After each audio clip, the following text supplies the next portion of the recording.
situated. How you folks doing? Got the couch bot about the fire. It is, it's that time. It is that time. All right. Well, as YouTube is a little faster these days, we do less of the pre-show, but it's also like it's a little more manual too. Anyway, let's get this underway. Greetings, one and all. Chris, Courtney here, New Pragmatic. It's time for the feedback loop. We've got a quad. We have a quad today. We're going to blast through this pretty quickly because it's a full day. Fullest day I've had since we actually launched the program. So I'm super excited. I'll be meeting with many of you later today. But let's go ahead and get this started because there's a lot of people. Some are in portfolio, some are in the schools project, some are in active weekends. People are just kind of all over the program. So let's go ahead and get this started.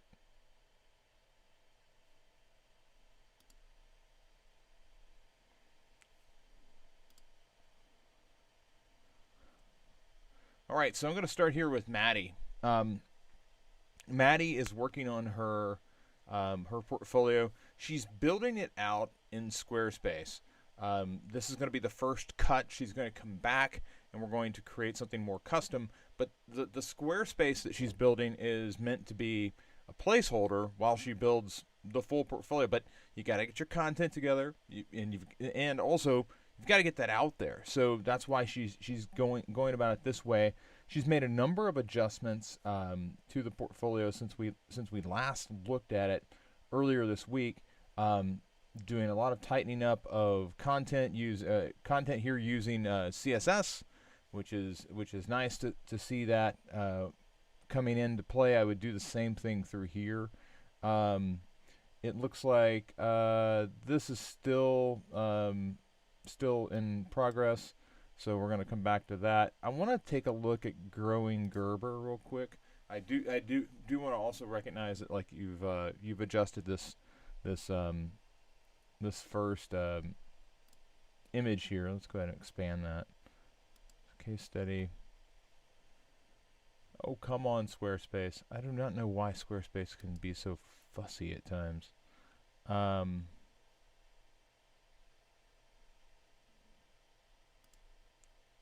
Maybe that's not hooked up. Let's go check your notes. Okay. Oh, okay. The e-commerce project overview. Got it.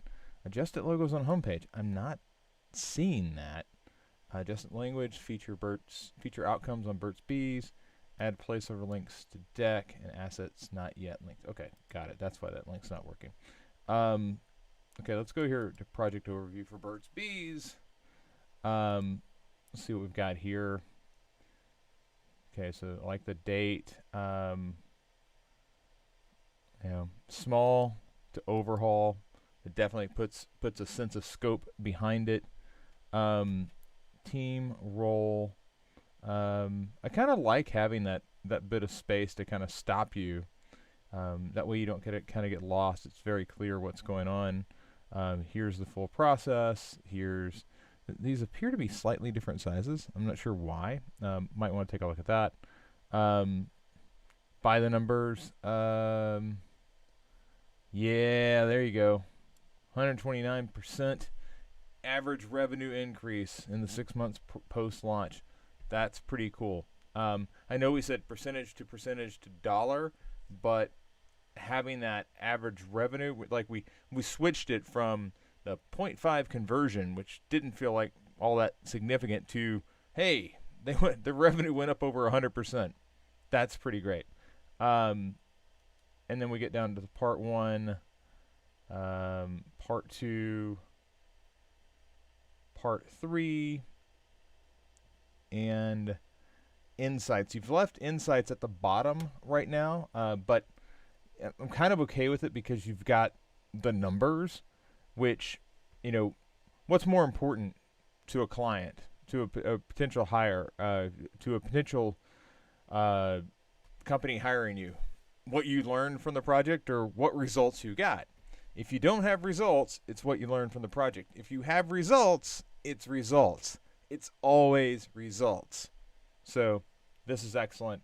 I feel like this is much more in line with where you're needing to be. Obviously, you are still working on some of this material, particularly this main project. So I'm looking out for that.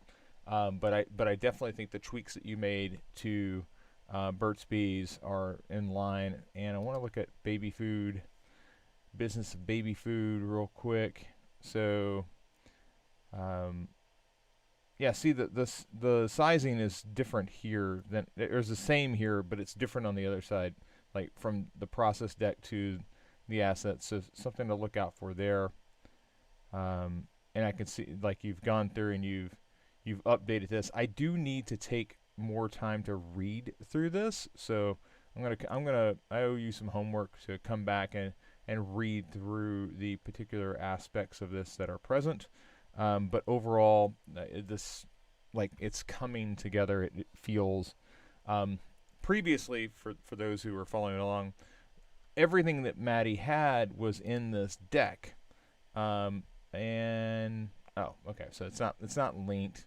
It's just example.com, but she has a deck that's really more for interview presentations, and when you get into her there was no portfolio. There was none of this content. So she's breaking that information out and getting this into a place where there is a web home aside from the presentation deck. So again, everybody needs a presentation deck for their work when you get into the interview, but you got to have a portfolio to get to the interview typically. All right. Good job there, Maddie. Making steady progress. Bren, we're going to come over here to you because Bren has been working on her survey. And so often when you're working on a survey, it's tweak, tweak, tweak, tweak, tweak. Okay? Very rarely do you hit the survey on the first attempt. The first attempt that Bren had, it was basically 10 questions. They moved in a straight line, and everybody was considered to be the same potential type of person. Now she's sorting people out. Hey, have you personally been impacted by schools transitioning to remote learning during COVID? Yes, no. If yes, then which of these are you? Are you a teacher, administrator, parent or caregiver, student, or other? Others like any number of things. But keep in mind, you've already said I've been impacted by schools transitioning, not just COVID. So you're probably going to fall into one of these buckets. She added that other to give you a potential direction where it's a little more freeform. I doubt she's going to get very many people into that category. We've got parents and caregiver questions. We've got questions for others. So this is she's boiled it down to facility workers, deliver food, drive a school bus. She's also still got another. Like, there's always that possibility that I probably haven't covered everything. So other is always a good thing to have. Which school structure are you most comfortable with? Which are you least comfortable with? And she moves on. Here's something for students. And these questions are all tailored to the type of person that she's filtered out at the top. Notice that like we're already on section 5 of 9. So these have to all go into different sections. Otherwise, the conditional logic that says, oh, okay, I got to steer to this place or that can't work. And that was the problem that she had most recently is like there were things that were the first question was supposed to be conditional logic, but it was embedded with another question, so the conditional logic was just blown away. So section 6, this is good. Section 7, that's administrators. Section 9 or 8, and here she's shifted things away from how much money do you make, which it is a little questionable, to where are you living? Are you in a city? Are you in a town? Are you in a remote area? So I really think that's far more interesting to me than how much money do you make, because the how much money do you make can a lot of times it's like, hey, what's your if somebody says I've got a high school degree, I'm going to go, okay, Well, that tells me a lot more about them than whether they make $20,000 or $30,000. It's a lot easier for people to answer this question too. Um, is it okay to to contact you regarding your survey responses? Yes, no. And then um, thanks for offering additional feedback. Please provide your email here. And this is the way that I would like to see it set up. Now, the question is, oftentimes, where do you post this? All right.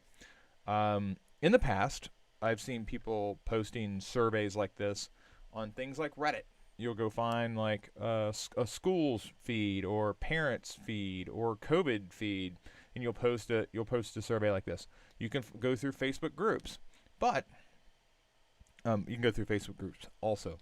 But the one thing I would mention is one of the biggest things that I've seen people have success with as of late is Nextdoor. And Nextdoor is really situated around a particular area, and like this is all focused on University Village, which is where I happen to be at.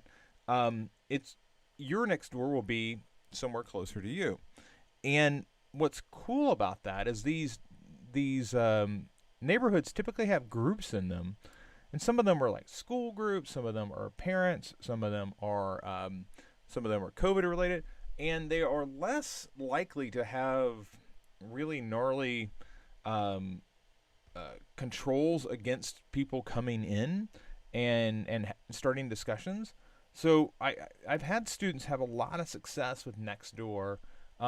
Go to the particular groups, find the groups that apply to you, and then just begin to ask questions. You're going to get things that are much more regionalized going this direction than you would if you like threw it onto Reddit. And the whole point of the exercise is to find out how schools are operating near where you are, Bren, not near where I'm at. So you're in Austin, I'm in Chicago. Like I want your solution to be reflective of where you're currently at. All right. Abby's up next, and Abby has been working through her user flows. We talked about this yesterday. So let's see, what did you pick out here? So create individual lessons, share lessons with students. So you're going to log into the system. You're going to locate class profiles. Create individual lessons. View current classes. View class page materials. Interesting. So I think that, so I see add assets to class. So like this is adding assets to the class, but I'm not seeing the create lesson. And like this is a situation where it's like there's a decision that's being made. You know, do I want to, you know, I can add, like there's a drop down here. Add a video, add a PowerPoint, add a process. I'm not sure what you mean by process, but it seems like there needs to be a create lesson step here that isn't present. And then when you create a lesson, it seems like there's more than just videos, PowerPoints, and process. I need to enter some text. I need to like give it a name, maybe provide an overview. Maybe there's a text field for it.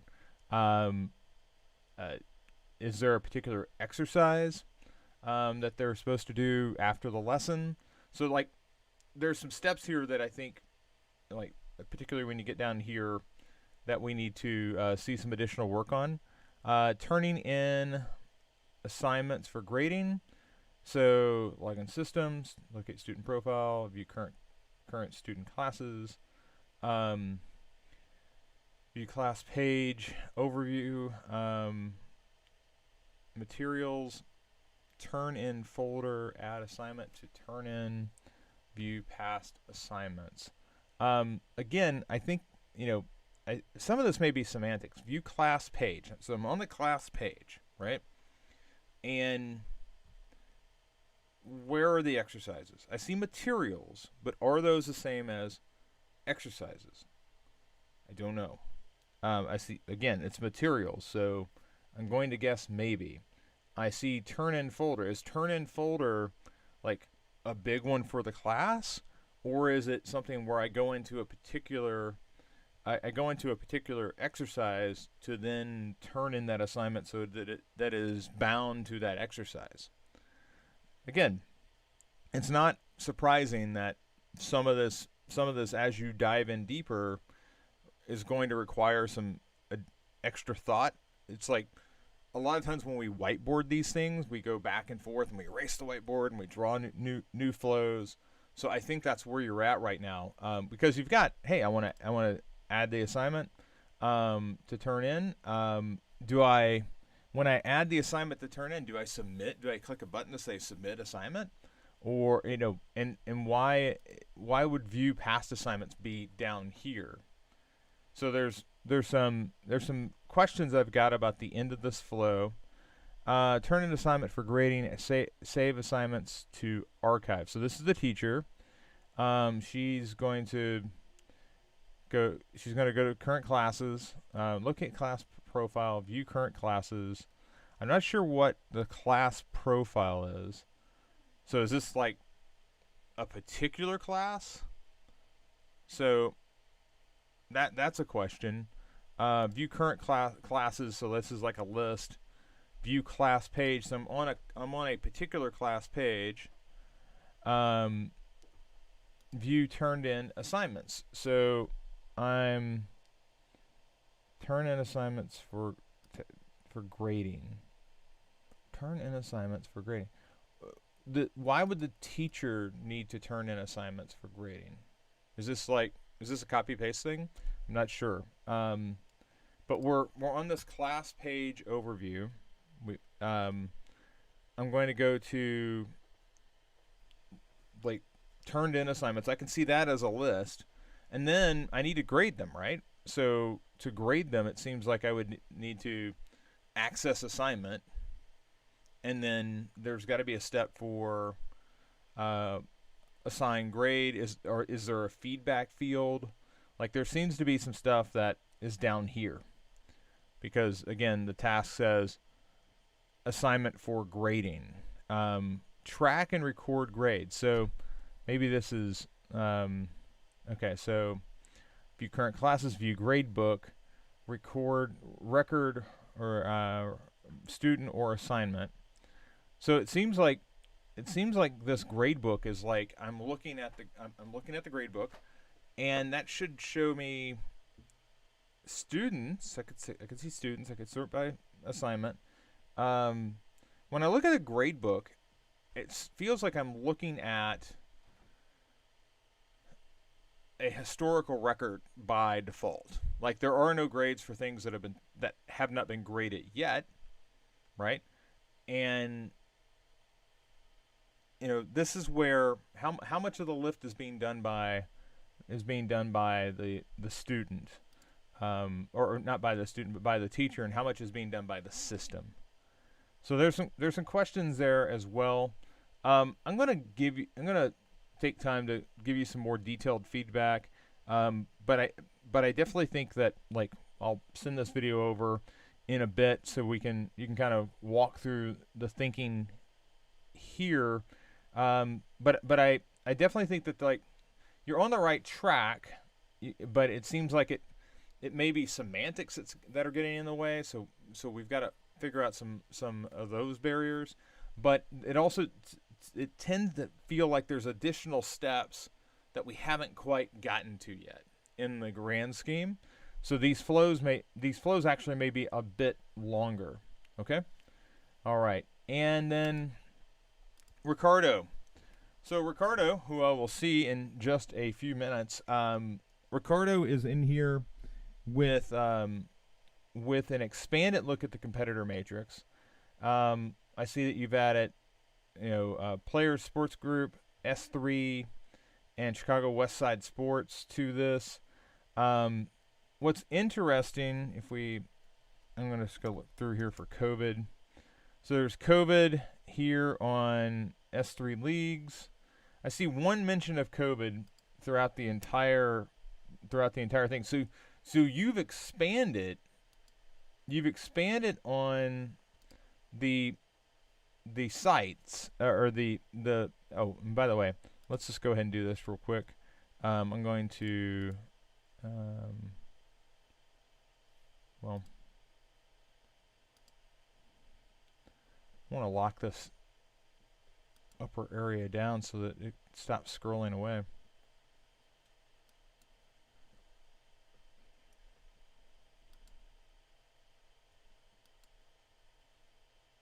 Yeah, let's format.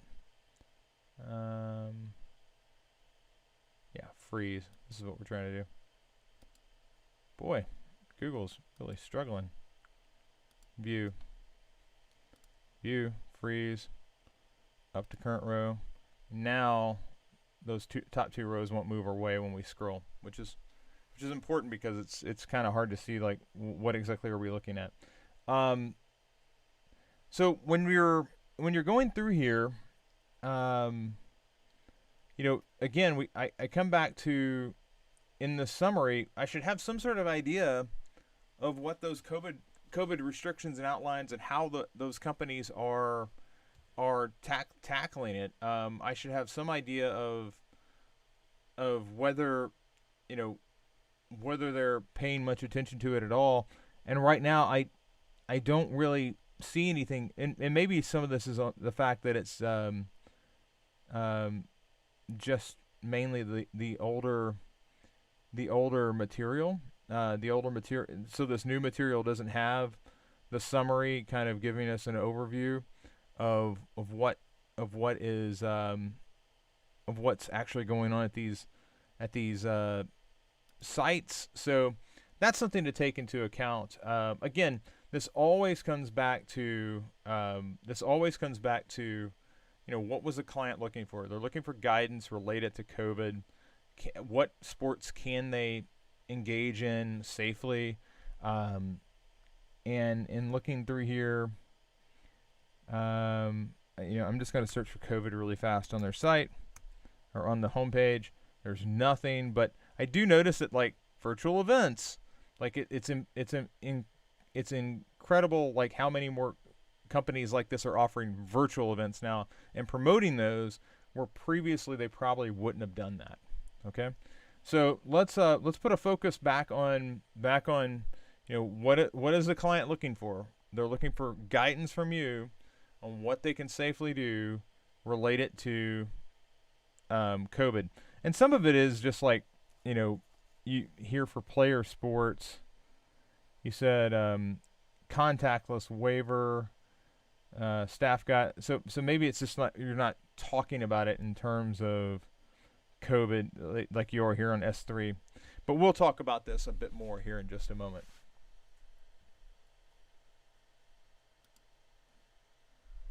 All right, ladies and gentlemen, that's going to wrap it up for today's edition of the Feedback Loop. I hope that this was beneficial for you.